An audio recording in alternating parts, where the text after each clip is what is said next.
This year we are celebrating the 25th anniversary of the ADA, known as the Americans with Disabilities Act, that became law in 1990. The ADA is a civil rights law that prohibits discrimination against individuals with disabilities in all areas of public life, including jobs, schools, transportation, and all public and private places that are open to the public. The purpose of the law is to make sure that people with disabilities have the same rights and opportunities as everyone else. Our On the Move host, Donna Yeager, talks with our guests, Jan Garrett of the Pacific ADA Center, where they enhance understanding of disability rights, laws, and accessibility standards, and Janie Whiteford, a spinal cord injured support group counselor and advocate for the disabled community. Now, here are our guests, Jan Garrett and Janie Whiteford, with our On the Move host, Donna Yeager. Hi, I'm Donna Yeager with On the Move, and I'd like to welcome our very special guest, Janie Whiteford. Welcome, Hi, Janie. Donna. Thank you. Thank you. And Jan Garrett. Welcome, Jan. Thank you, Donna. Jan, actually, can you start by telling us your official title? I'm the program manager at the Pacific ADA Center. Okay, great. And located in Oakland, California, okay. But we serve a lot of the western United States. Wow, wonderful. That's great. And Janie, I know that you've been very, very busy wearing many hats. Well, currently I'm president of CECA, which is the California In-Home Support Services Consumer Alliance, and we do a lot of work with in-home support services and having people stay in the community in their own homes. Wow. with the services that they need. And also I'm an advocate for health services for seniors and people with disabilities. Very good. Great. So what are some of the roles that you do over at the center? Well, the Pacific ADA Center does a number of different things. Right. We answer a toll-free hotline. We're part of the ADA National Network, and every center has the same toll-free hotline, which is 1-800-949-4232. Right. 1-800-949-4232.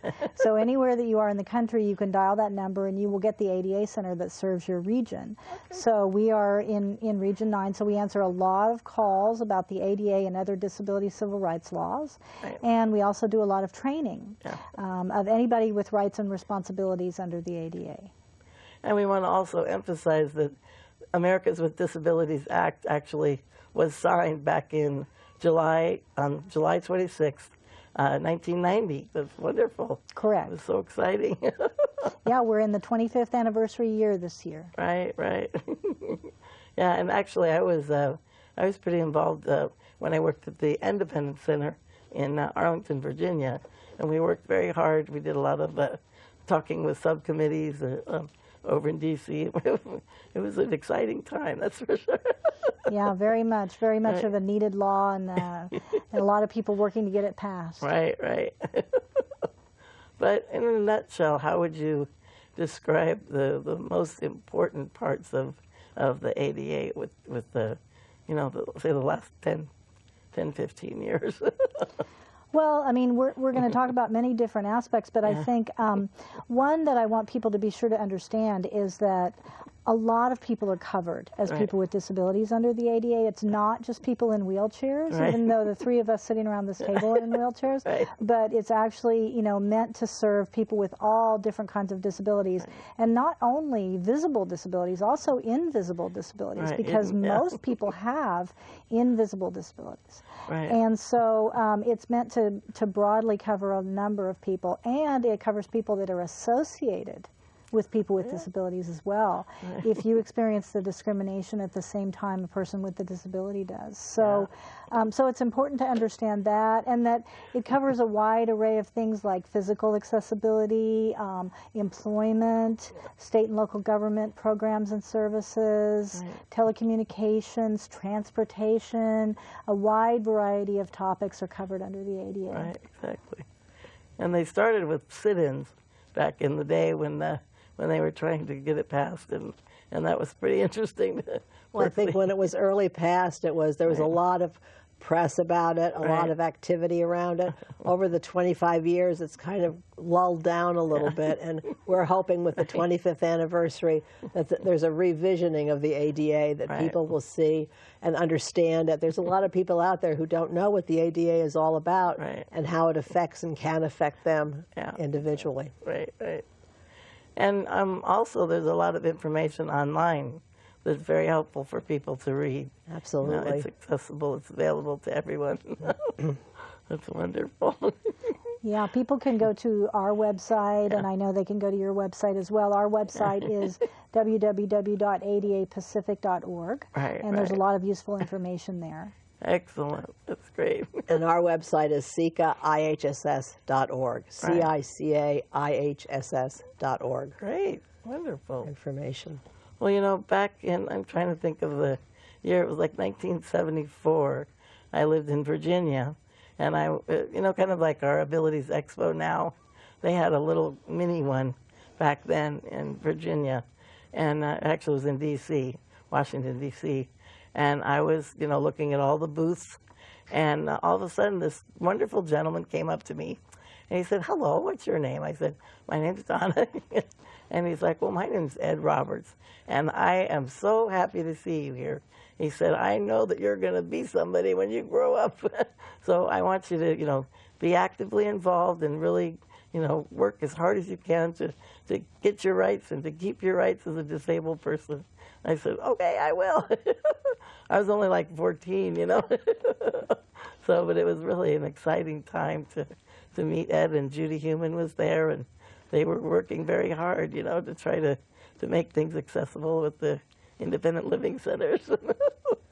They were both very involved, not only in the 504 here in California, but also in the ADA. Oh, exactly. If you look back and see those pictures of the folks crawling up the Capitol steps, and, you know, there was a lot of activity around this issue at that time. Right.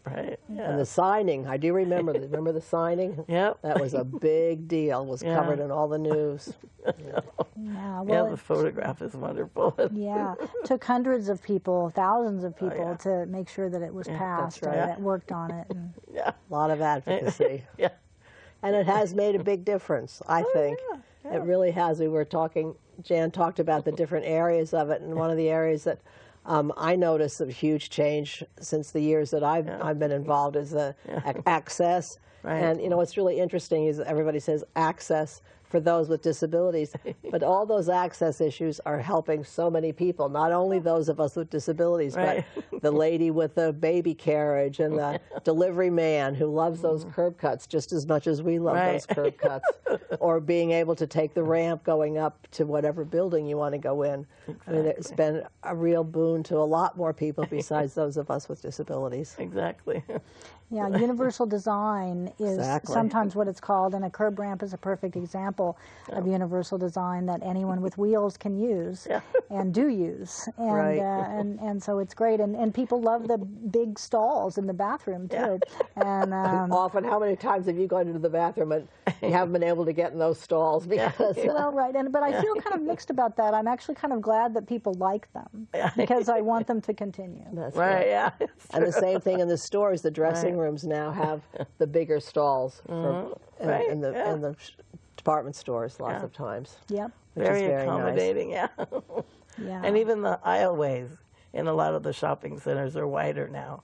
You know, it makes it a lot easier to get through.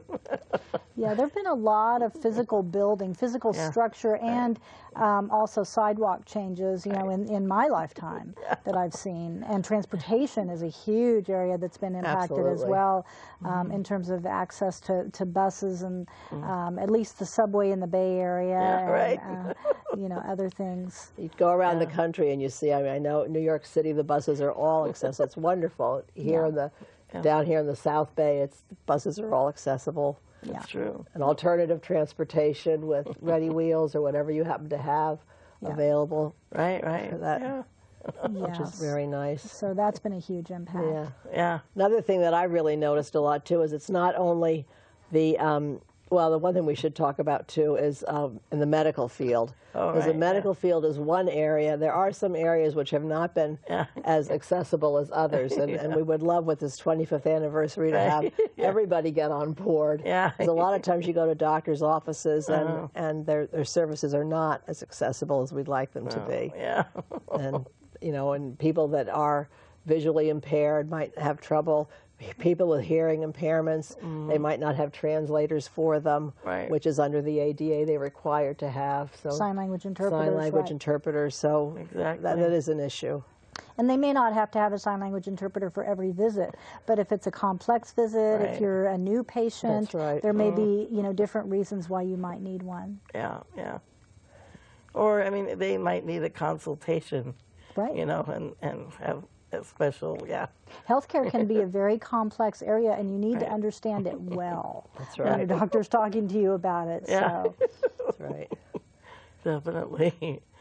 Because I think a lot of people, employers or other people, think they know what it says, but they don't really know until they delve into the details, because it's not so simple. And so I'm hoping, like Janie said, that the 25th anniversary will be a resurgence of people wanting to know more about it and wanting to get re-educated on it too. And some of the people who initially knew the ADA have left their jobs, and so, you know, the new people need to become educated as well. And another people that not only do those folks that have the businesses or employ people, but our younger folks that are persons with disabilities have come up with a lot of this stuff already in place.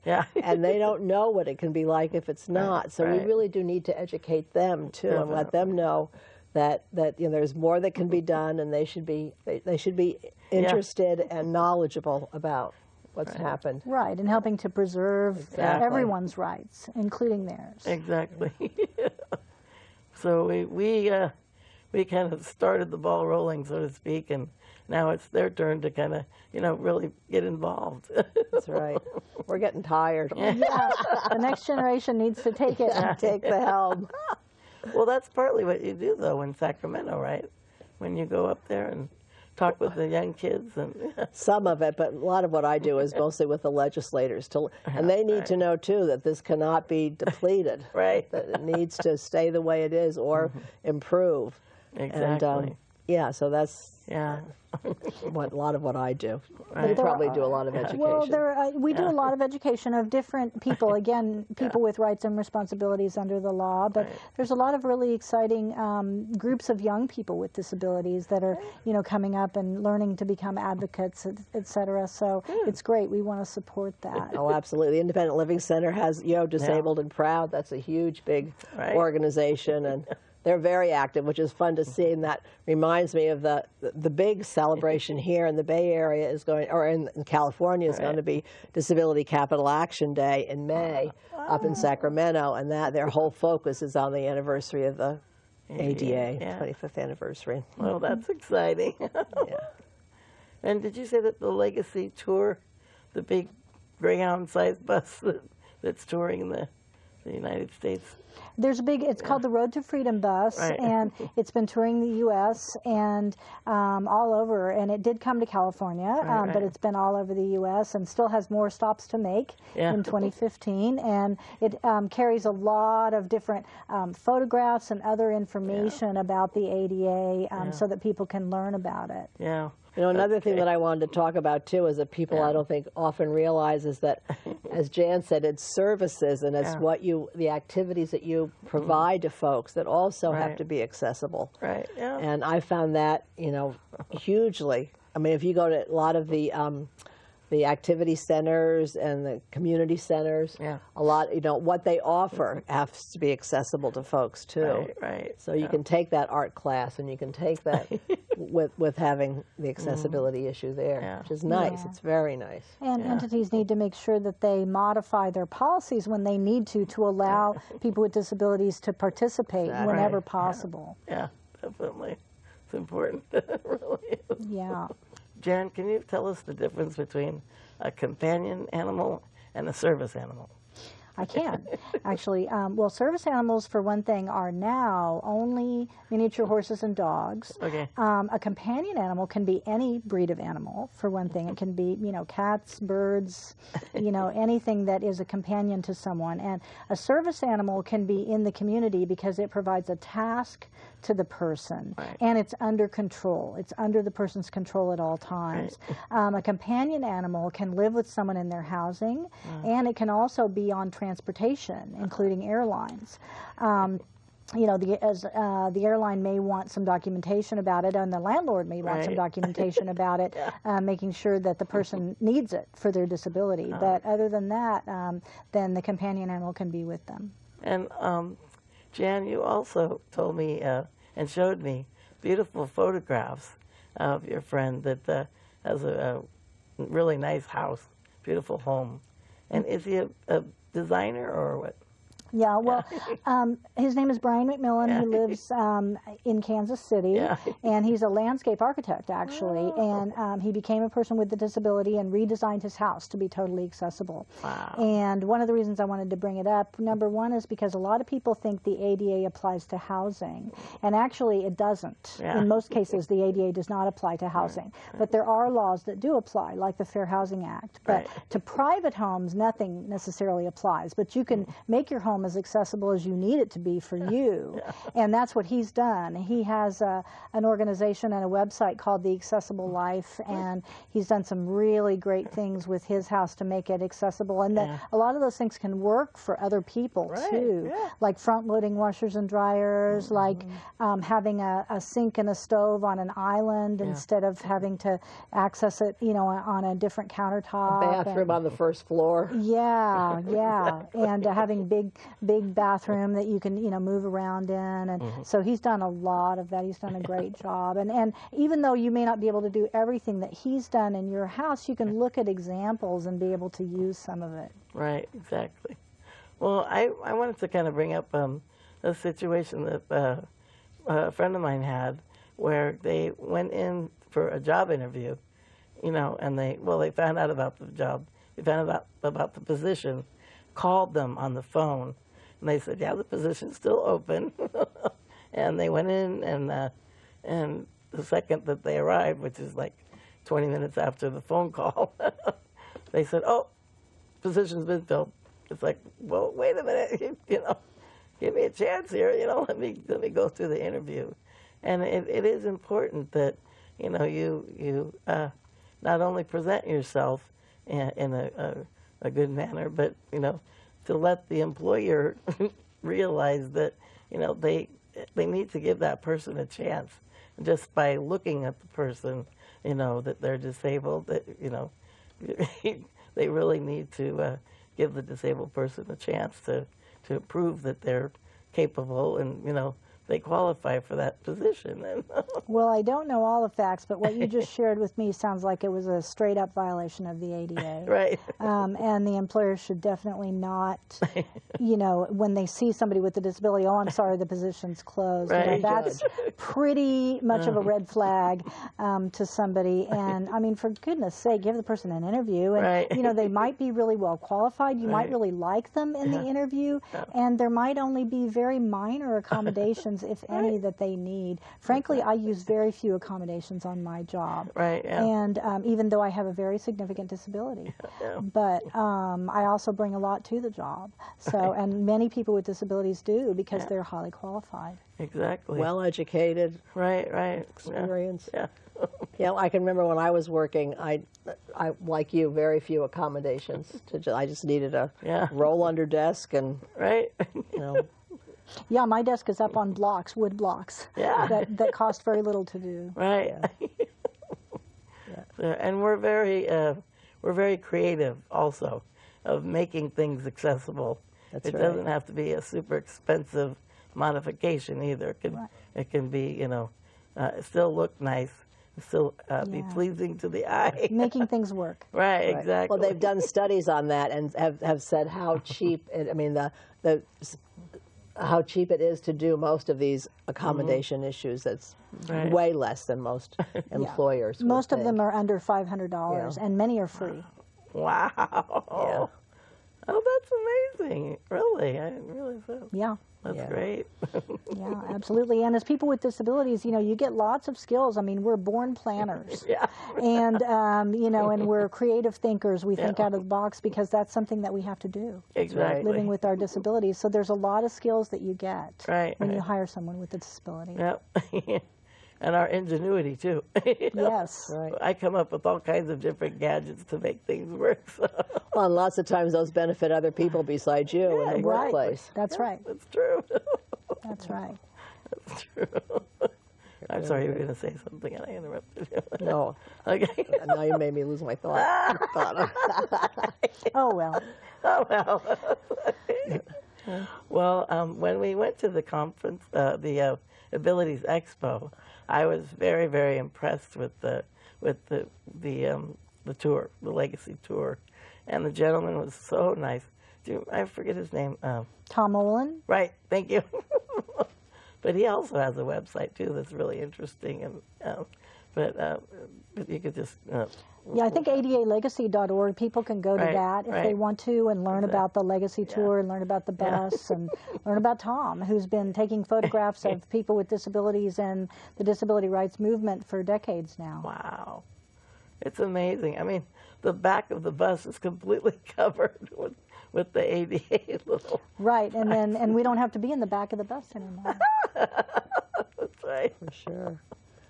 There are a lot of interesting books out there too. If you just get to, you know, any of the websites to go in and the history of the ADA, the history of disability, it's very interesting read. Yeah. That's right. Very true. And it goes a long ways back. Yeah. Oh, yeah, definitely. All the way back to, I mean, people used to be just hidden at home or kept in right. institutions, and the whole movement to get people into the community is a huge step Right, and it's forward. even more now. Right now, under Obamacare, one of his big, huge pushes under healthcare is community integration and getting great. people out of institutional settings into the community with the services that they need, and that's abilities across the board. Right, For right. disabilities across the board. And now we need to keep people in the community. That's right. And that's part of what the issue is now, is making sure people have their in-home support services and that they have, you know, the ability to stay in the community right. and not go back into the nursing home. Transportation issues need to be up to date, that people can get to where they need to go. That and housing is, even though it's not covered under the ADA, housing is a huge issue, Right, particularly in this area for folks. Yeah. And Well, the Fair Housing Act's been around for a long Well, time that's now, right, too. way before the and, ADA. Yeah, so it definitely requires accessibility and requires other accommodations. that's right. Well, and also, Bonnie Bergen was really instrumental with Bonnie and I went up to meet with Judy Heumann in Washington, D.C. during the Clinton administration. And Judy was wonderful. You know, she met with us and talked with us about the accessibility issues regarding service dogs. And so we fought very hard and worked very hard with Judy. And so a lot of those issues were taken care of. And you know, she really fought very hard to help us with that. But also, regarding airlines, you know, it's so difficult to bring a service dog on an airplane. I mean, it's getting better. It's getting much better. But oh my gosh, it was really hard for me to bring my service dog, and you know, it's just a matter of education. You know? Well, and airlines are covered by the Air Carrier Access Act, actually, right. and you can bring companion animals as well as service animals on airlines. Right, yeah. But some airlines have different policies about what kind of documentation you need to provide in advance. But usually that's doable because you know in advance that you're going to fly, usually. Exactly. And, you know, they shouldn't require an over amount of documentation, but they may require some about, you know, that it is actually a service or companion animal and how big is it, and you know, if it's a pig or if it's a you know, a dog or what is it. So yeah, it's like there's a joke in there about when pigs fly, but I won't make that, you know. Phew.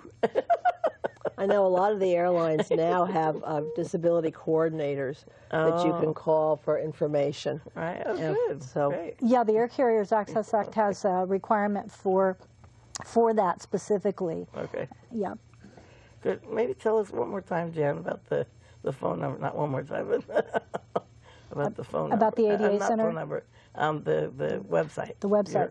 Yeah, Pacific ADA Center. So it's adapacific.org. Okay, great. Excellent. And they actually can access a lot of the rules and the laws, right? Oh, yeah. If right. people call us, if people email us, we can help them understand the law, and we know the state laws of the states that we serve. Wow, So, great. you know, Arizona, California, Hawaii, Nevada, the Pacific Basin. We can also help you understand the interplay between federal and state law in those states as well, because there can be some important issues there. Yeah.